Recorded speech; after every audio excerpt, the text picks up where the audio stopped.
கொடுக்குற மாதிரி நான் எதுவும் கேட்கல. அம்பாள்கிட்ட சொன்ன ஒரே விஷயம் வந்து, என்னால் முடிஞ்ச அளவுக்கு நான் ஓப்பனாக சொல்கிறேன், முடிஞ்ச அளவுக்கு நான் சொல்லக்கூடாது என்ன வேண்டிக்கிறேன்னு, பட் இருந்தாலும் பரவாயில்ல. ஏழை பெண் குழந்தைங்களுக்கு வந்து நாங்கள் படிப்பு வசதி பண்ணிகிட்டு இருக்கோம். தேவி அறக்கட்டளை அம்மாவோட பேரில் நான் ஒரு ட்ரீம் ஃபிகர் வச்சுருக்கேன் இந்த வருஷம். அது நான் எப்படியாவது எட்டணும் அப்படின்றது தான் நான் நான் ஒரு உறுதி கொடுத்துருக்கேன். அது வந்து நிறைவேற்றுவேன்னு நான் சொல்லி தான் ஆரம்பிச்சிட்டோம் அந்த வேலை. அது யூடியூபர்ஸ் வந்து உங்களை பற்றியோ நடிகைகள் பற்றிலாம் அவதூறு கருத்து பதிவு பண்ணியிருக்காங்க. இது தொடர்பாக நீங்கள் கூட உங்கள் சங்கம் சார்பாக காவல் ஆணையர் நம்ம எஃப்ஐஆர் ஃபைல் பண்ணியிருக்கோம். ஷேக்வாரோ ஏதோ இல்லை என்னன்னா, நீங்கள் என்ன வேணாலும் எழுதுங்க. நீங்கள் திடீர்னு வந்து நிறைய பேரோட பர்சனல் லைஃபு, ஆர்டிஸ்டோட பர்சனல் லைஃபு, இப்போ என்னோட ஆரோக்கியம் பற்றியே பயங்கர கற்பனை, உச்சகட்ட கற்பனையில் வந்து ஒரு டாக்டரா கம்பவுண்டரான்னு கூட எனக்கு தெரியாது. ஆனால் அந்த டாக்டர்கிட்ட வந்து விஷால் 3 மாதம் எந்திக்க மாட்டான், விஷால் 6 மாதம் எந்திக்க மாட்டான், நரம்பு தளர்ச்சி என்னென்னமோ வந்து கற்பனை பண்ணாங்க. அதே சமயத்தில் மற்ற நடிகைகள் வந்து அவங்க பர்சனல் லைஃப் பற்றி ரொம்ப தரைக்குறைவாக பேசுகிறது வந்து அநாகரிகமான ஒரு விஷயம். ஏன்னா உங்கள் வீட்லேயும் பெண்மணிகள் இருக்காங்க, உங்கள் ஒய்ஃபோ ஒரு டாட்டரோ இருக்காங்க. நீங்கள் அதை மைண்டில் வச்சுக்கிட்டு நீங்கள் வந்து கொஞ்சம் ரெஸ்பான்சிபிலிட்டியோ வச்சுக்கிட்டு பேசுங்க. ஏன்னா உங்களுக்கு வியூஸ் வேணும், அந்த வியூஸ் மூலிமா காசு வருதுன்றதுக்காக மற்றவங்களை பற்றி வந்து பேசுகிறது வந்து எங்களால் சும்மா கேட்டுட்டு பார்த்துட்டு பொறுத்துட்டு இருக்க முடியாது. அதனால தான் வந்து நாங்கள் கேஸ் ஃபைல் பண்ண வேண்டிய விஷயம்.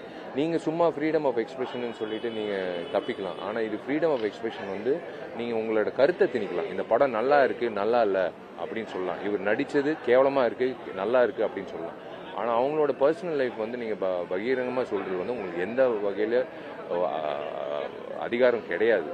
ஏன்னா வந்து அதுதான் சொல்கிறேன், முதல்ல கண்ணாடியை பார்த்து உங்கள் வீட்டில் இருக்கிற பெண்மணிகளை பார்த்துட்டு அதுக்கப்புறம் நீங்கள் வந்து அந்த யூடியூப் அந்த சின்ன ஒரு கேமரா வச்சு நீங்கள் பேசுகிறீங்களே, உங்கள் மனசு தொட்டு நீங்கள் யோசிச்சுக்கோங்க அவங்களுக்கு எவ்வளோ பாதிப்பு ஏற்படும். அதுதான் நீங்கள் ஃப்ரீடம் ஆஃப் எக்ஸ்பிரஷன் நினச்சிட்டு எல்லாம் என்ன வேணாலும் பேசணும்னு நினைக்காது. யூடியூபர்ஸ்க்கு வந்து ஒரு see you all have the liberty to say anything, but don't hurt someone's life. ஏன்னா இட்ஸ் நாட் ரைட். சில பேர் இருக்காங்க ரொம்ப பகிரங்கமாக ரொம்ப கொச்சப்படுத்தி பேசுகிறதெல்லாம் வந்து எங்களால் தாங்கிக்க முடியாது. எங்களுக்கு கம்ப்ளைண்ட் வரும்போது நாங்கள் போலீஸ் ஸ்டேஷன் கிடையாது. பட் இருந்தாலும் நடிகைகள் வந்து சொல்லும் போது நாங்கள் வந்து வேறு வழி இல்லை, எஃப்ஐஆர் போடுற அளவுக்கு வேறு காவல்துறையும் உதவி செய்கிறாங்க. ஸோ ஆக்ஷன் எடுத்தால் தான் அவங்களும் நிப்பாட்டுவாங்க. பட் அது தவிர்த்தா நல்லது தான். ஏன்னா நம்மெல்லாம் ஒரே இண்டஸ்ட்ரி தான்.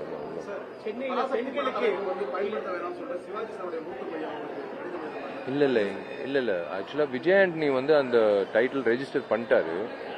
தமிழில் வேறு டைட்டில், தெலுங்கு, மலையாளம், கன்னடா, ஹிந்தி வந்து அவர் ரெஜிஸ்டர் பண்ணிட்டார் சேம்பில்.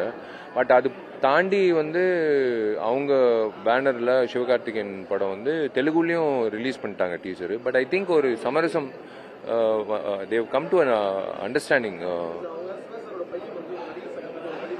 அது தெரில, நான் இன்னைக்கு தான் போகிறேன். இப்போது எனக்கு தெரிஞ்சு நாசர் சாருக்கு தெரியும்னு நினைக்கிறேன்.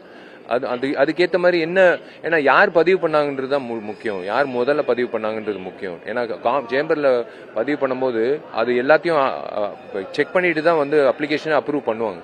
ஸோ அந்த வகையில் வந்து அவங்க என்ஓசி இப்போ மதகஜ ராஜா எம்ஜிஆர்ன்றது இப்போ டைட்டில் போடும்போது எங்களுக்கு எந்த எதிர்ப்பும் வரல, என்ஓசியும் வாங்கலை. ஏன்னா அது மதகஜ ராஜா, நாங்கள் எம்ஜிஆர் ஐயா வந்து அவர் பேரை பயன்படுத்தணும் அந்த வகையில் இல்லை, மதகஜ ராஜா அவ்வளோதான்.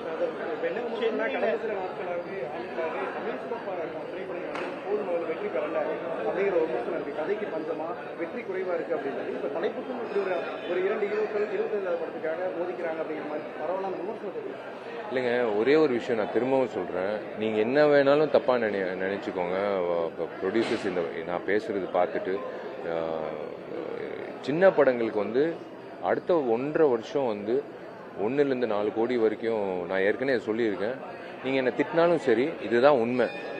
போன வாரம் 6 படம் ரிலீஸ் ஆச்சு. நீங்கள் தயவு செஞ்சு விசாரிச்சுக்கோங்க. அந்த 6 படத்தோட என்ன செலவு பண்ணியிருக்காங்க, எவ்வளோ வருமானம் வந்திருக்கு, எவ்வளோ படங்கள் வந்து சேட்டலைட் ஓடிடி விற்காமல் இருக்குது, எவ்வளோ படங்கள் வந்து 1 கோடிக்கு மேலே வந்து ஷேர் வந்திருக்கு தமிழ்நாட்டில்ன்றது நீங்கள் செக் பண்ணிக்கோங்க. ஏன்னா ஆடியன்ஸ் பொறுத்த வரைக்கும் அவங்க சம்பாதிக்கிற காசில் அவங்களோட விருப்பம்தான் எந்த படம் போய் பார்க்கணுன்றது. நம்ம திணிக்க முடியாது. இன்னும் 6 படம் ஒரே நாள் ரிலீஸ் ஆகும்போது அவங்க வந்து ஒரு படத்துக்கு தான் போக முடியும். அதுவும் வந்து இன்னைக்கு இன்றைய காலகட்டத்தில் ஒரு படத்தை போய் திரையரங்கத்தில் பார்க்கணுன்னா ஒரு சராசரி ஒரு குடும்பம், மிடில் கிளாஸ் குடும்பம், 4 பேர் 2 குழந்தைங்களோட புருஷன் பொண்டாட்டி போனால் ஒரு 4000 ரூபாய் ஆகுது, 4000 ரூபாய் 5000 ரூபாய் ஆகுது. அவங்க திரும்பவும் அடுத்த வாரம் வந்து போய் படம் பார்க்க மாட்டாங்க. அவங்களுக்கு வந்து என்ன சாய்ஸ்னா அடுத்து நல்ல உணவு கொடுக்கணும், ஒரு ரெஸ்டாரண்ட் போய் சாப்பிடணும், அப்படி ஆயிடுச்சு. உண்மையிலே சொல்ல போனால் we have been pushed to second option. எல்லாரும் எப்படியும் 4 வாரம் கழிச்சு ஓடிடியில் வந்துடும், எல்லாம் 8 வாரம் கழிச்சு வந்துடும் டிவியில், நம்ம அப்போ பார்த்துக்கலாம்னு. அவங்களுக்கு விருப்பமான படங்கள் வந்து என்னன்னா சந்தோஷமாக சிரித்து எல்லாருக்கும் பிரச்சனைகள் இருக்குது, எனக்கும் இருக்குது, பார்க்குற மக்களுக்கும் இருக்குது, எல்லாம் ஏதோ ஒரு வகையில் ஏதோ ஒரு பிரச்சனை இருக்குது. அதெல்லாம் மறந்து சந்தோஷமாக ஒரு 2.5 மணி நேரம் இப்போ பிள்ளைகளோட அவங்க கண்ணு மூடாமல் எந்த ஒரு விஷயம் இல்லாமல் சந்தோஷமாக கோலாகலமான ஒரு என்டர்டெய்னர் பார்த்து ரசித்து இப்போ போகிறது தான் வந்து எனக்கு தெரிஞ்ச எம்ஜிஆரோட வெற்றி. அதுதான் திரும்ப ரிப்பீட் ஆடியன்ஸ் வருது, அவங்களுக்கு கொண்டாடுறது வந்து ரொம்ப நாள் ஆச்சு இந்த மாதிரி சிரிச்சு அப்படின்னு சொல்லி கருத்து வந்தது. நான் விசாரிச்சதில்ல தியேட்டர் ஓனர்ஸ், தியேட்டர் மேனேஜர்ஸ் எல்லாரும் இதுதான் வந்து அவங்க எதிர்பார்க்குறாங்க. ஸோ சின்ன படங்கள் வந்து சூதானமாக நீங்கள் தயவு செஞ்சு ஒரு நல்ல ஒரு யாராவது அட்வைஸ் கேட்டு உள்ளே வாங்க. நீங்கள் எப்படி அணுகணும், யாரை வந்து அணுகணும், சேட்டலைட்டுக்கோ ஓடிடிக்கோ எதுவுமே தெரியாமல் பிளைண்டாக ஒரு படம் எடுத்தீங்கன்னா வந்து கண்டிப்பாக நீங்கள் வந்து கிணத்துல தான் காசு விடுற மாதிரி. அவங்க கண்டிப்பாக பண்ணணுங்க. நான் தான் சொன்னேனே, நடிகர் சங்கம் அது பண்ணக்கூடாது. ப்ரொடியூசர் கவுன்சில் நான் என்னை பொறுத்த வரைக்கும் நான் ஓப்பனாக சொல்கிறேன், எதுக்கு நீங்கள் இத்தனை சங்கம் வச்சுருக்கீங்க, ஆக்டிவ் ப்ரொடியூசர் கவுன்சில் எல்லாம் சேர்ந்து ஒரு ஒரு முடிவுக்கு வாங்க. நிறைய விஷயங்கள் இருக்குது, நிறைய விஷயங்கள் நிறைவேற்றலாம். எவ்வளோ சொல்லியிருக்கேன். அவங்க தான் ப்ரொடியூசர் கவுன்சில் நினச்சா கண்டிப்பாக வந்து ஒரு நல்ல ஒரு முற்றுப்புள்ளி வைக்கலாம். இந்த தோல்வின்றது சின்ன படங்களுக்கு டேட்டு கிடைக்காம, கரெக்டான திரையரங்கு கிடைக்காம, காலையில் 9 மணிக்கு ஷோ கொடுக்கும். அவங்களுக்கு என்னன்னா, சார் உங்கள் படம் 150 தியேட்டரில் ரிலீஸ் பண்ணுறோன்னு அவங்களுக்கு ஹாப்பி. ஆனால் என்ன பிரச்சனை, 150 ஷோ தான் வருது. 6000 ஷோ 150னா ஆமாம் 600 ஷோவா? 600 ஷோ வந்து வர வேண்டியது வந்து ஒரு நாளைக்கு ஒரு 150 ஷோ தான் வருது. 9 மணிக்கு நீங்கள் வந்து மல்டிப்ளெக்ஸில் ஷோ கொடுக்குறீங்க சின்ன படங்களுக்கு. யார் வருவாங்க 9 மணிக்கு? அது வந்து அதான் ஒரு கிளாரிட்டி வேணும். ப்ரொடியூசர் கவுன்சில் வந்து கிளாரிட்டி கொடுக்கணும். சின்ன தயாரிப்பாளர்களுக்கு வந்து ரெகுலேஷன் கமிட்டின்னு நாங்கள் ஃபிக்ஸ் பண்ணோம். அந்த டைமில் நான் இருக்கும்போது அந்த கமிட்டியில் வந்து ஃபிக்ஸ் பண்ண டைமில் எல்லாருக்கும் தெரியும் எந்த படம் அடுத்த வாரம் வருது, நம்ம இந்த வாரம் எங்களுக்கு ஸ்லாட் கொடுங்க அப்படின்னு ஃபிக்ஸ் ஆச்சு. பட் அது கண்டினியூ பண்ணால் நல்லா இருக்கும்னு என்னோட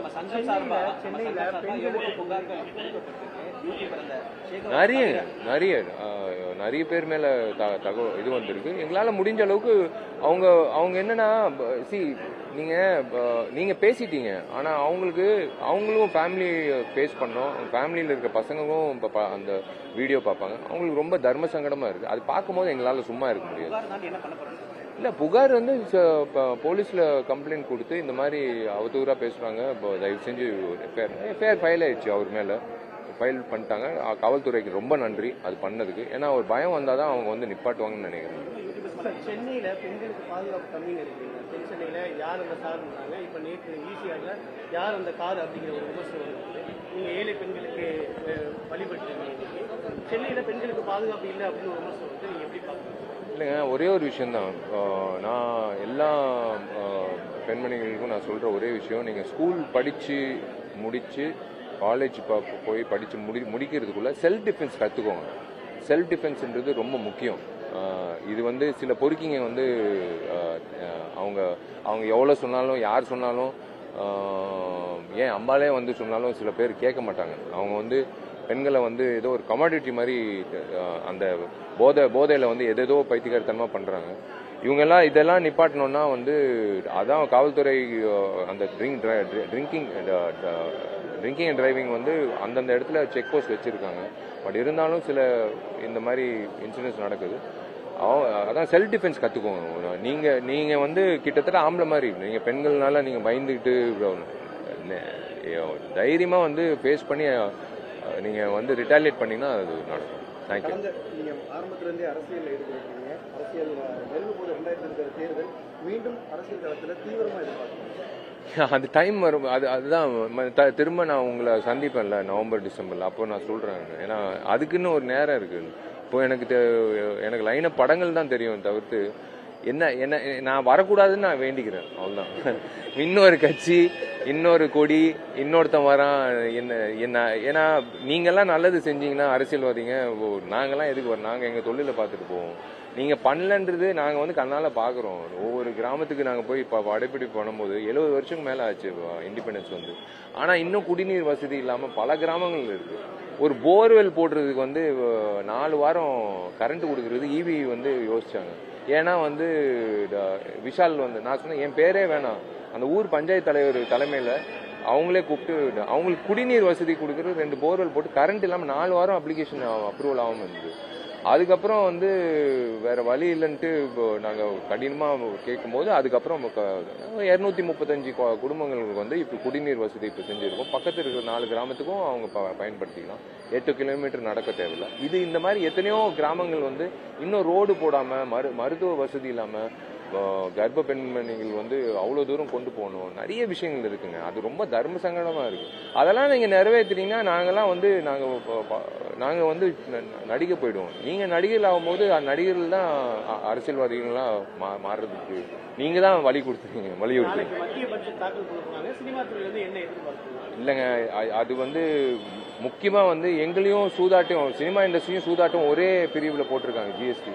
அது வந்து தயவு செஞ்சு கொஞ்சம் குறைச்சிங்கன்னா நல்லா இருக்கும். திரும்பவும் சொல்றேன், நாங்கள் வந்து இந்தியாவிலே முதல் ஸ்டேட், தமிழ்நாடு தான் முதல் ஸ்டேட் டபுள் டாக்ஸேஷன் பண்ணிட்டு இருக்கோம். அது மோடிக்கும் அப்போ அண்ணாமலைக்கும் அவர்களுக்கும் நான் ஒரு கோரிக்கையாக கொடுத்துருந்தேன்.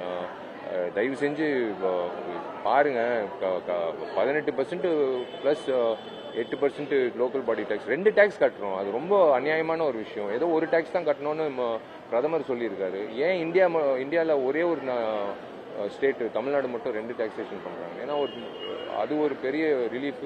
ப்ளஸ் இண்டஸ்ட்ரிக்கு வந்து நிறைய விஷயங்கள் பண்ணாங்கன்னா, ஏன்னா நாங்கள் வந்து அந்த சூதாட்டமும் சினிமாவும் ஒரே பிரிவில் இருக்குது. ரொம்ப வருத்தமாக இருக்குது. அது இந்த பட்ஜெட்டு சினிமா துறைக்கு ஏதாவது ஒரு நல்ல ஒரு பாதையை அமைச்சு கொடுத்தாங்கன்னா நாங்கள் வந்து உண்மையிலேயே வந்து பஸ்ஸை பிடிச்சாவது எப்படியாவது அவங்க ஃபைனான்ஸ் மினிஸ்டர் வந்து வாழ்த்துக்கள் போய் நேரில் போய் வாழ்த்துக்கள் சொல்லுவோம். திருப்பரங்குன்ற மலை விவகாரத்தை கேள்விப்பட்டிருப்பீங்க. திருப்பரங்குன்ற மலை விவகாரத்தை கேள்விப்பட்டீங்க. ஸ்ரீகந்தன் சொல்லி உரிமை கொண்டாடுறாங்க, சிக்கந்தன் சொல்லி உரிமை கொண்டாடுறாங்க. நீங்க ஒரு ஆன்மீகத்தில் ஈடுபாடு அதிகமாக இருக்கீங்க, அதை எப்படி பாருங்க? என்ன சொல்லுங்க? எனக்கு தெரியாது, நீங்க சொல்றது எனக்கு இல்லை. எனக்கு இது பாருங்க, நான் ஆக்சுவலாக வந்து இப்படி ஆட்டிட்டு தான் பேசணும். இந்த அர்த்குவேக் விட விஷால் ஆட்டினது தான் வந்து உலகம் முழுக்க என்னை எத்தனை பேர் நேசிக்கிறாங்க, எத்தனை பேர் எனக்காக பிரார்த்தனை பண்ணாங்க. நான் இப்போ சூப்பர் மாஸ்டர் கிட்ட தான் போகிறேன். அவர் வந்து எனக்காக வந்து கடவுள்கிட்ட வேண்டிக்கிட்டாரு. நான் அடுத்து அவரை பார்க்க போகிறேன். இந்த நடுக்கம் வந்து என்னை வந்து ரொம்ப நன்றி, நீங்கள்லாம் வந்து ரொம்ப நன்றி. இப்போ 4 நிமிஷத்தில் கிட்டத்தட்ட மொத்த உலகத்துக்கே காட்டிட்டீங்க எத்தனை பேர் எனக்காக பிரார்த்தனை செஞ்சாங்க, என்னை நேசிக்கிறாங்கன்னு. ஸோ அதனால் இனிமேல் வந்து எந்த பேட்டியாக இருந்தாலும் இப்படி ஆட்டிட்டு தான் பேசுவேன். நன்றி.